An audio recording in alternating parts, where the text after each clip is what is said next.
जय हिंद, वंदे मातरम। स्वागत है आप सभी का फ्री एग्जाम यूट्यूब चैनल पर। दोस्तों, अगर आप झारखंड JFWC की परीक्षा देने वाले हैं तो आज हम ये हिंदी का पहला प्रैक्टिस सेट लेकर के आए हैं, जिसमें हमने संपूर्ण सिलेबस को कवर किया है। तो आपको सेशन में अंत तक बने रहना है और अंत में कमेंट करके अपना स्कोर जरूर बताना है। तो चलिए सेशन को प्रारंभ करते हैं और पहला शानदार प्रश्न देखते हैं। सही उत्तर आपको जरूर कमेंट करते रहना है।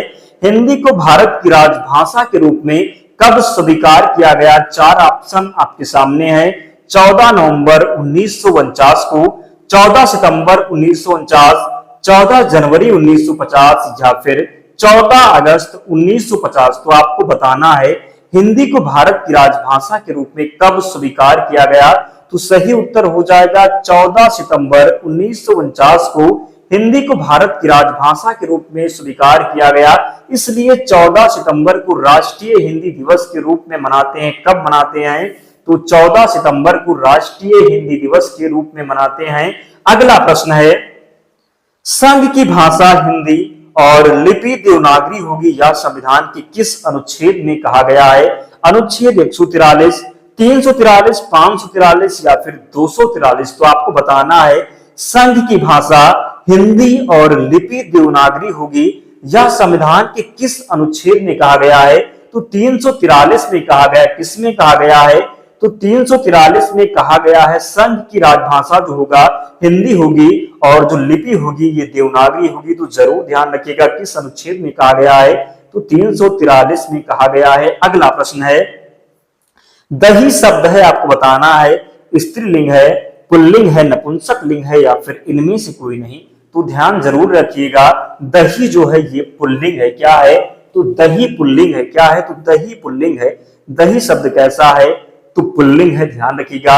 अगले प्रश्न की ओर बढ़ रहे और जिसने भी अब तक वीडियो को लाइक नहीं किया है, आप लोग वीडियो को जरूर लाइक कर दें, चैनल को सब्सक्राइब करके हमारे साथ जुड़ जाएं।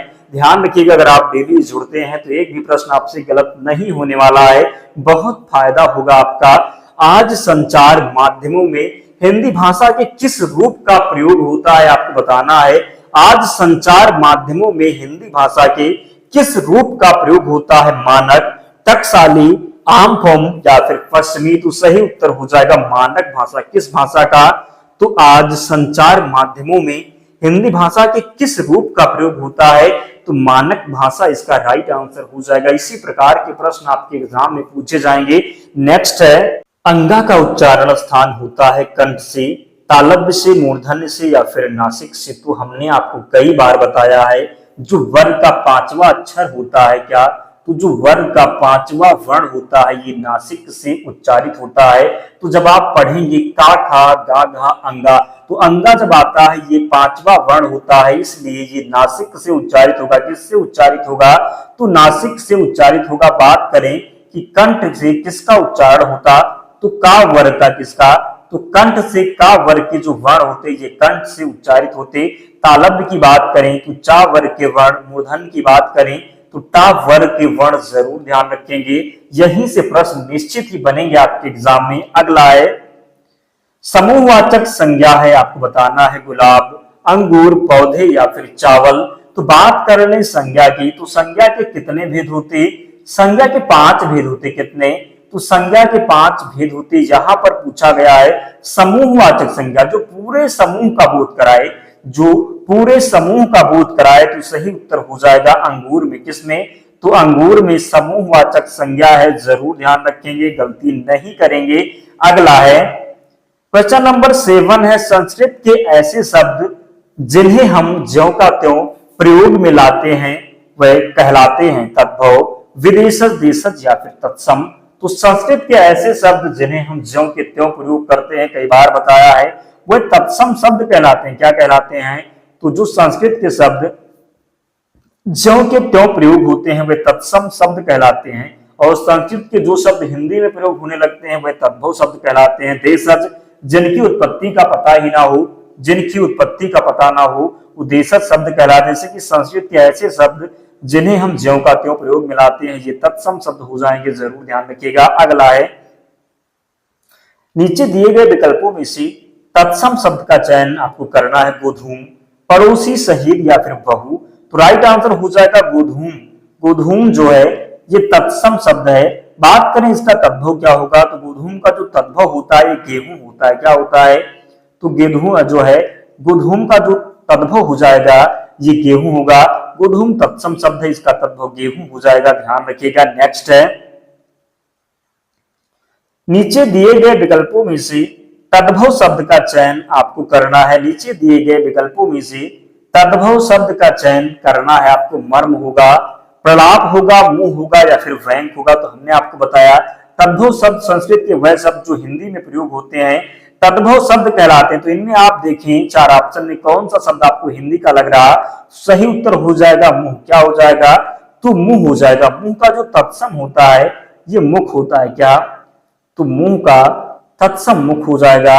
मुंह तद्भव शब्द है, तत्सम मुख है। अगला प्रश्न है, वानर का तद्भव रूप क्या होगा। वांदर होगा, बांदर होगा, वानर होगा या फिर बंदर हो जाएगा। तो वानर जो है ये क्या है, तो वानर जो है ये तत्सम शब्द है। क्या है, तो तत्सम है।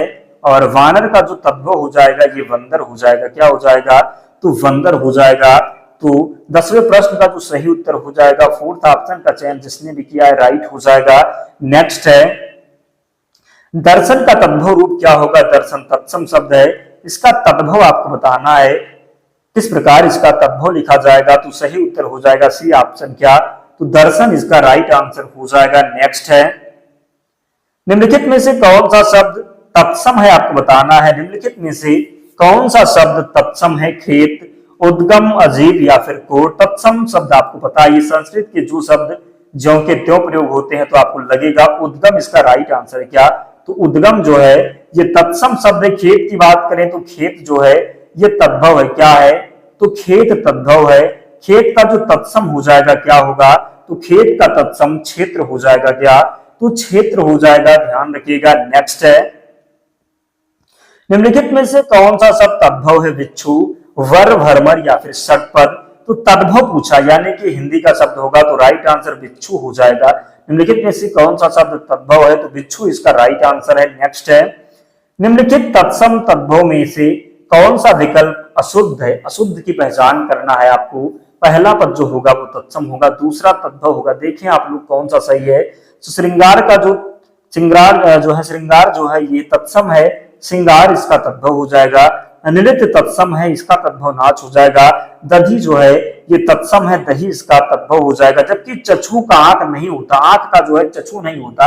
आंख तो तद्भव शब्द सही है, आंख क्या है, तद्भव शब्द सही है। लेकिन जो आंख का क्या होता है, तत्सम होता है, ये अच्छी होता है। क्या, तो अच्छी होता है आंख का तत्सम। तो ध्यान रखना है, इसी प्रकार के प्रश्न बनेंगे तो गलत नहीं करेंगे। नेक्स्ट है, पहचान का तत्सम शब्द क्या होगा। प्रज्ञान होगा, प्रतिभिज्ञान होगा, अवधान होगा या फिर अभिधान होगा। तो बताना है पहचान का तत्सम। तो पहचान का तत्सम प्रतिभिज्ञान होगा। क्या, तो प्रतिभिज्ञान होगा पहचान का तत्सम। दोस्तों अगर आप डेली ऐसे प्रैक्टिस सेट चाहते हैं तो कमेंट करके जरूर बताना, वीडियो को लाइक कर देना, चैनल को जरूर सब्सक्राइब करना। डेली हम आपको प्रैक्टिस सेट प्रोवाइड करवाएंगे। निम्न में से कौन सा शब्द तत्सम नहीं है। धृत होगा, धृत क्या होगा, तो तत्सम है। धृत का जो तद्भव होता है घी होता है। आंसू क्या होगा, तो आंसू तद्भव शब्द है। क्या है, तो नहीं पूछा है, तो राइट आंसर आंसू हो जाएगा। क्या, तो राइट आंसर आंसू हो जाएगा। दुग्ध का तद्भव जो होगा ये दूध होता है। नेक्स्ट है, देश में जन्मा शब्द कहलाता है विदेशी, देशज या फिर आगत या फिर इनमें से कोई नहीं। तो विदेशी जो विदेश से जो शब्द आए हैं विदेशी भाषा के हैं वह आगत होते हैं। तो यहाँ पर देशज हो जाएगा। देश में जन्मा यानी कि देशज। क्या, तो देश में जन्मा शब्द देशज हो जाएगा। नेक्स्ट प्रश्न है, गाड़ी शब्द है आपको बताना है। गाड़ी शब्द है, देशी है, आगत है, विदेशज है या फिर विदेशी है। तो गाड़ी जो हो जाएगा क्या, तो गाड़ी का जो राइट आंसर होगा ये देशी शब्द है। क्या है, तो गाड़ी जो है ये देशी शब्द हो जाएगा। नेक्स्ट है, विदेशी भाषा से आए शब्दों को क्या कहते हैं। देशी कहते हैं, यौगिक कहते हैं, आगत या फिर देशज। तो पिछले प्रश्न में हमने आपको बताया था कि विदेशी भाषा से आए शब्द को आगत कहते हैं। क्या, तो विदेशी भाषा से आए शब्द को आगत कहते हैं। देशज शब्द जो देश में जन्मा हो। अगला है, निम्न में उर्दू शासन के प्रभाव से आया शब्द कौन सा है।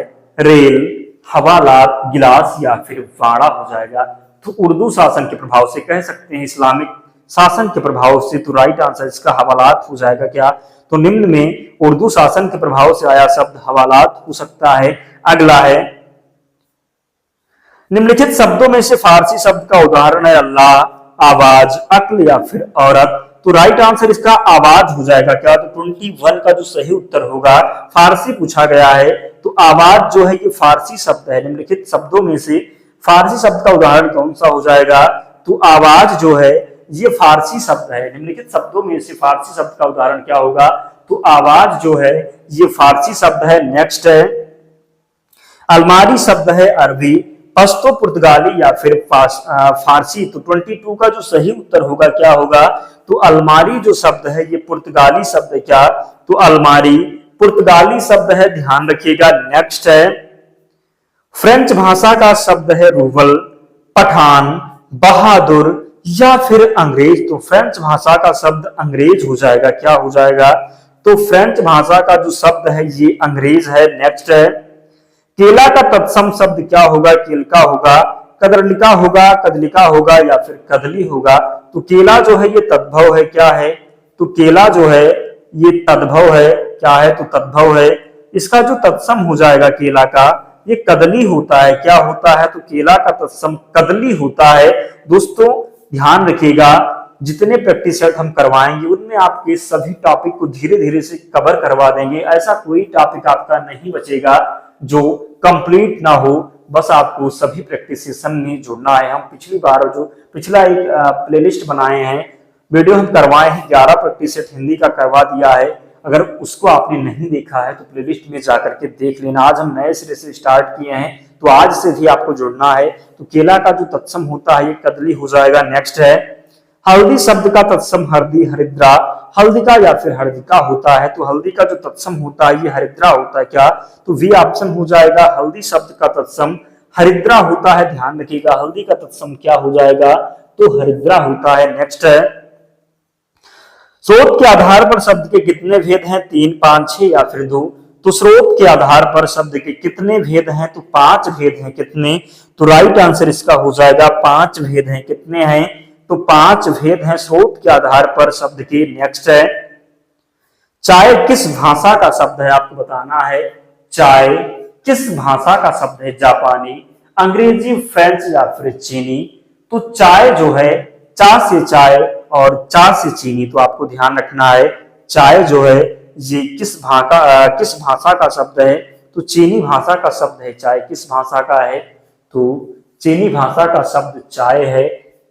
अगला प्रश्न है, भाषा की सबसे छोटी इकाई क्या होगी? व्यंजन, शब्द, वर्ण या फिर स्वर हो जाएगा। तो भाषा की सबसे छोटी इकाई क्या होगी? तो राइट आंसर इसका हो जाएगा क्या? तो वर्ण। क्या? तो भाषा की सबसे छोटी इकाई वर्ण होगा, क्या होगा? तो भाषा की सबसे छोटी इकाई वर्ण होगा। अगर वर्ण ऑप्शन में नहीं होता तो ध्वनि रहता, तो ध्वनि सही उत्तर हो जाता। नेक्स्ट है, 29 है, सेकंड लास्ट प्रश्न है दोस्तों। तो जिसने भी अब तक वीडियो को लाइक नहीं किया है, आप लोग वीडियो को लाइक कर दें, चैनल को जरूर सब्सक्राइब कर लें और आप लोग डेली जुड़ा करें। निश्चित ही बहुत ही फायदा होगा आपको। हिंदी में मूलतः कितने वर्ण होते हैं? 30, 46, 52 या फिर 47। तो आसान प्रश्न है। हिंदी में जो मूलतः वर्ण होते हैं ये 52 वर्ण होते हैं। कितने? तो हिंदी में मूलतः कितने वर्ण होते हैं? तो 52 वर्ण होते हैं। अंतिम प्रश्न है, संयुक्त को छोड़कर हिंदी में मूल वर्णों की संख्या कितनी है? तो संयुक्त जो वर्ण है इनको छोड़ करके तो 4 संयुक्त व्यंजन है, क्या? तो 4 जो है संयुक्त व्यंजन है, 4 संयुक्त व्यंजन है और 4 संयुक्त वर्ण है, क्या है? तो 4 संयुक्त क्या है? तो स्वर है। 4 संयुक्त व्यंजन है और 4 संयुक्त स्वर है। तो ये कितने हो गए? 8 हो गए। तो यहाँ पर पूछा गया संयुक्त को छोड़कर हिंदी में कितने वर्ण है?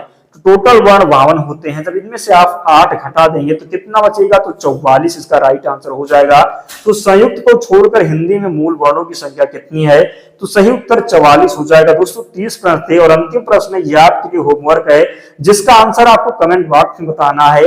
हिंदी भाषा में वह कौन सी ध्वनियां हैं जो स्वतंत्र रूप से बोली या लिखी जाती है? तो इसका उत्तर आपको कमेंट बॉक्स में जरूर बताना है। व्यंजन ऑप्शन में है, वर्ण है, अक्षर है या फिर स्वर है। तो सही उत्तर जरूर कमेंट करके बताना और आप लोग बताएं कि 30 प्रश्नों में आपका स्कोर क्या रहा। कितने प्रश्न आपके सही हुए जरूर कमेंट करके बताएं। और पीडीएफ के लिए टेलीग्राम चैनल से जुड़ जाएं, लिंक डिस्क्रिप्शन बॉक्स में है, या फिर आप टेलीग्राम पर जाएंगे, वहां पर सर्च करेंगे फ्री एग्जाम जोन, आपको चैनल मिल जाएगा, आप लोग ज्वाइन हो जाना, वहां पर सारी पीडीएफ मिल जाएगी। तो मिलते हैं नेक्स्ट वीडियो में, तब तक पढ़ते रहिए, ध्यान रखिए अपना, स्वस्थ और सुरक्षित रहिए। जय हिंद।